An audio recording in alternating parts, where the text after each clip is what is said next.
गेले 3 दिवस खरं तर मुंबईकरांचे हाल होता कामा नये म्हणून सरकारने या बाबतीतलं तातडीने लक्ष देणं गरजेचं होतं आणि त्या दृष्टिकोनातून परिवहन मंत्र्यांनी 2 दिवस अगोदरच आमची भेट घेतली. त्यांना आम्ही तो विषय संपूर्ण सविस्तर सांगण्याचं काम केलं. राज्याचे मुख्यमंत्री आणि उपमुख्यमंत्र्यांनी याच्यात हस्तक्षेप करावा अशी आमची अपेक्षा होती आणि काल दीर्घ चर्चा झाल्यानंतर 11-11:30 नंतर आम्ही सर्वांनी मिळून घेऊन हा संप मागे घेण्याचं काम केलेलं आहे. परंतु हे संप मागे घेत असताना त्याला आपण संप असं म्हणणं पण योग्य होणार नाही, कारण लोकांनी स्वतःहून हा आंदोलन पुकारण्याचं काम केलं होतं. तर एका प्रकारे हा आंदोलन स्थगित झालेलं आहे, ह्याच्यात मागे घेतलेलं नाही आहे.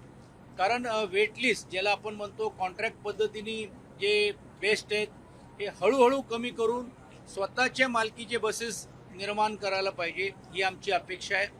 त्या दृष्टिकोनातून या येणाऱ्या 3 वर्षामध्ये तब्बल 5,000 बेस्ट बस नवीन घेण्याचा देखील निर्णय त्यांनी जाहीर करण्याचं काम राज्याचे उपमुख्यमंत्री आणि परिवहन मंत्र्यांनी केलेलं आहे.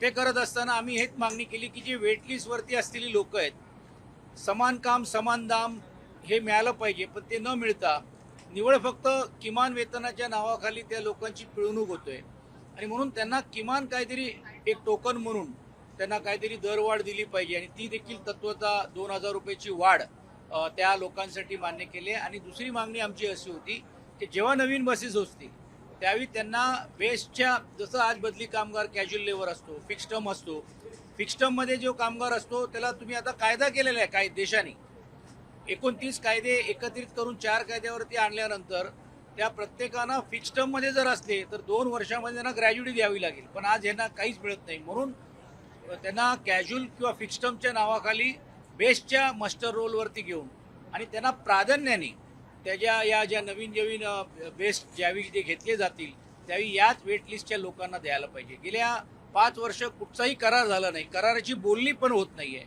आणि म्हणून कराराची बोलणी तातडीने करण्याचे पण निर्देश राज्याचे उपमुख्यमंत्र्यांनी दिलेले आहेत. पण आमचं म्हणणं होतं का तुमची चर्चा सुरू होईल त्याला अजून 5 वर्ष लागले, अजून काही महिने लागले तर किमान त्यांना काहीतरी तुम्ही द्या. आमची अपेक्षा होती 10,000पेक्षा जास्त काहीतरी इंटरिम वाढ मिळावी.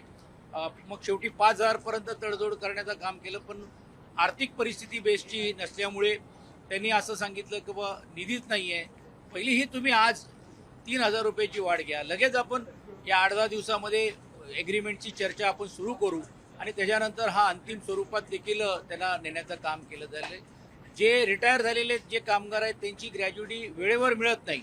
जून 2024च्या नंतर जेवढे राहिलेले जे ग्रॅज्युटी धारक आहेत त्यांना या आर्थिक वर्षामध्ये सर्व ग्रॅज्युटी रिटायर झाल्यानंतर देण्याचा देखील निर्णय घेण्याचं काम झालेलं आहे. आणि आमचं म्हणणं होतं की जे ठराव महानगरपालिकेने नगरविकासकडे दिलेले आहेत की वेळोवेळी बीएसला मागण्याची गरज का लागली पाहिजे, कारण बघा हे मुंबईकरांचा पैसा आहे.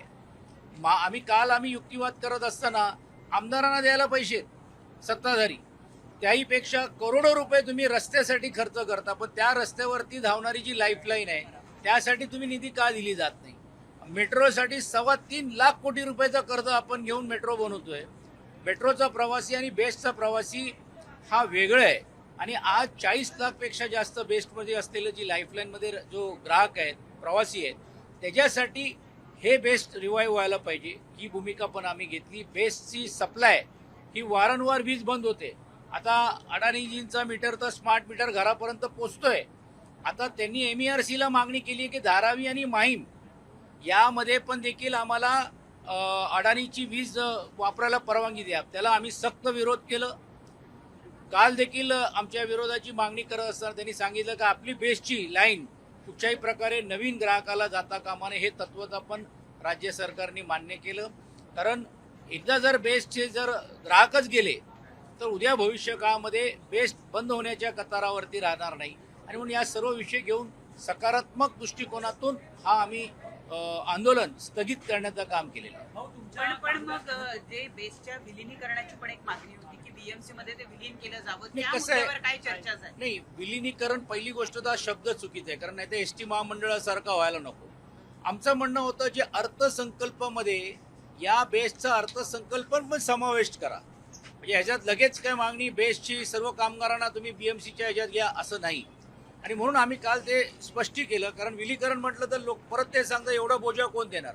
कारण शासनाने युक्तिवाद केला की आमचा करार आणि जे वाढणारे दर आणि एरिया जर बघितलं तर तब्बल 13,000 कोटी रुपये द्यावे लागतील.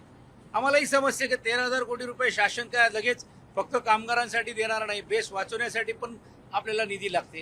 आणि म्हणून आम्ही युक्तिवाद केलं. माननीय असीम गुप्ताजींच्या अध्यक्षाखाली एक समिती केली गेलेली आहे की हे ज्याला आपण विलीकरण म्हणतोय, आम्ही समावेश म्हणतोय, त्यासाठी अश्विनी भिडे मॅडम, शेट्टी मॅडम आणि त्यांचे जे UD2चे जे सेक्रेटरी आहेत या सर्वांची समिती गठीत केलेली आहे आणि 15 दिवसामध्ये तो ते अहवाल देण्याचं काम करणार आहे. नाशिकमध्ये सगळ्यात धक्कादायक निकाल लागतो. गोकुळ गीते यांचा विजय झालेला आहे. गोकुळ गीते ते आता ह्याच्यातूनच समजते की महायुती किती भक्कम आहे. आणि आता त्यांचा मी मुलाचा बाईट बघत होतो केसानी गळा कापला. त्यांना उशिरा समजलं. जर हे अगोदर समजलं नसतं तर आज दराडेसारखे अत्यंत चांगले काम करणारा कार्यकर्ता, आज मी त्यांना खूप जवळून बघितलेलं, ते म्हाडाचे अध्यक्ष होते, अशा व्यक्तीला पाठीत खंजीर खुपसण्याचं काम केलेलं आहे. आणि हे कोणी केलेलं हे मी सांगायची गरज आहे. आणि त्यांच्या मागे कुठची अदृश्य शक्ती होते. म्हणजे हे प्रचार त्यांनी बंद केला तरी माझे कार्यकर्त्यांनी मला निवडून आणलं असं ज्यावेळी म्हटलं जातं त्यावेळी ही गोष्ट स्पष्ट आहे की यामध्ये शुक्राचार्य कोणतरी तिसराच होता आणि हे खेळी करून त्यांना पाडण्याचं काम झालेलं आहे. आणि म्हणून महायुतीमध्ये अलबेले असं वाटत नाही. महायुतीमधली अंतर्गत कुरघोडी समोर आली का? कारण की मुख्यमंत्री उपमुख्यमंत्र्यांचं हे कुरघोडीने हेच आहेत आणि हे पुढे असं तुम्हाला आता अजून दिसणार आहेत. कारण काय झालेलं आहे की त्यांना आता विरोधी पक्ष दिसत नाही. मग आता विरोधी पक्ष हे महायुतीतलेच लोक एकमेकांच्या विरोधात आता उभे राहिलेले तुम्हाला या निवडणुकीच्या निकालामध्ये स्पष्ट होतोय. म्हणून अब्दुल सत्तार बोललेत, शिरसाटजी बोललेत, त्यानंतर दीपक केसरकर आता बोलतायत. संपूर्ण भागामध्ये राज्यामध्ये ही प्रतिक्रिया आता यायला लागलेली आहे की जी परिस्थिती आमच्यावरती झाली होती तीच परिस्थिती ह्यांच्यावर येता कामा नये. परंतु त्यांचे तो अंतर्गत विषय असल्यामुळे त्यात अधिक प्रतिक्रिया देणं उचित होत नाही. पण एक गोष्ट नक्की आहे की फार काय ताळमेळ असा आहे आशेचा भाग. पण असा तालमेल किंवा अशीच जे घोळ जो आहे तो तुमच्या पक्षात सुद्धा दिसून येतो आहे. मिलिंद नार्वेकर यांनी एक ट्विट केलेलं आहे. भास्कर जाधवांचा तो जो एक बाईट आहे ज्याच्यामध्ये ते म्हणतात कोण मिलिंद नार्वेकर, त्याच्यावर मिलिंद नार्वेकरांनी सुद्धा एक ट्विट करत असं म्हटलेलं आहे की उद्धवजींनी दिलेल्या पत्राची ताबडतोब अंमलबजावणी करा. त्यांनी अयोग्य काय म्हटलेलं आहे? ही मागणी पहिल्यापासूनच आहे. त्यांनी आज मागणी केलेली आहे. म्हणजे काल त्यांना आठवण आली असेल ते वाईट बघितल्यानंतर. पण एक गोष्ट नक्की आहे की भास्कर जाधव पण नेते, तेही सचिव आहेत पक्षाचे, दोन्ही प्रमुख लोक आहेत. एक गोष्ट नक्की तुम्हाला नाकारता येणार नाही की अशा या मार्मिक दृष्टिकोनातून या गोष्टी आपल्याला घ्याव्या लागतात. काल भास्करराव पण बोललेत कारण ते त्यांच्या जागेवरती आहेत.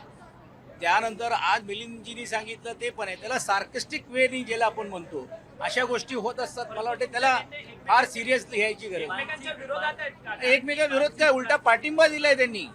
कारण की त्यांचा ट्विटचा रोग जो आहे तो भास्कर त्यांनी पाठिंबा दिलाय ना. भास्कररावांनी पाठिंबा दिलेला लवकर करा. शिवसैनिकांना त्रास होतोय, त्यांना मानसिक त्रास होतोय. बघा त्यांची ट्विट तुम्ही ज्या पद्धतीने घेताय ते वेगळे, मुद्दा वेगळे.